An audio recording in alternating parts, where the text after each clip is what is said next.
પોરબંદરના ઝાવર જતા મુખ્ય રોડ પર એક પ્યાગો રિક્ષાએ બસ ચાલકે હડફેટે લેતા અકસ્માત સર્જાયો હતો। આ અકસ્માતમાં પ્યાગો રિક્ષામાં સવાર 3 લોકોને ઈજા પહોંચતા તેમને સારવાર માટે સરકારી હોસ્પિટલમાં ખસેડવામાં આવ્યા હતા। પોરબંદરના ઝાવર વિસ્તારમાં સી ફૂડ કંપનીમાં કામ કરવા માટે જતા મજૂરના પ્યાગો રિક્ષાને પાછળ આવી રહેલ બસ ચાલકે હડફેટે લેતા અકસ્માત સર્જાયો હતો। અકસ્માતમાં રિક્ષામાં સવાર હરીશ પૂજાભાઈ મારુ, દક્ષાબેન જીતેન્દ્ર અને ચુડાન અરુણભાઈ ચાવડા નામના 3 વ્યક્તિઓને ઈજા પહોંચતા તેમને સારવાર માટે પોરબંદરની સરકારી હોસ્પિટલમાં ખસેડવામાં આવ્યા હતા।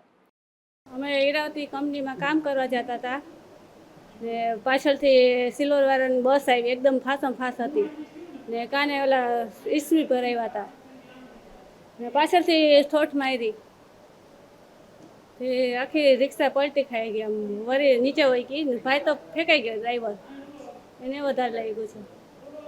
આ અકસ્માતમાં રિક્ષામાં સવાર એક મહિલાએ જણાવ્યું હતું કે બસ ચાલક હેન્ડસેટ લગાવી બસ ચલાવતો હોવાથી આ અકસ્માત સર્જાયો હતો।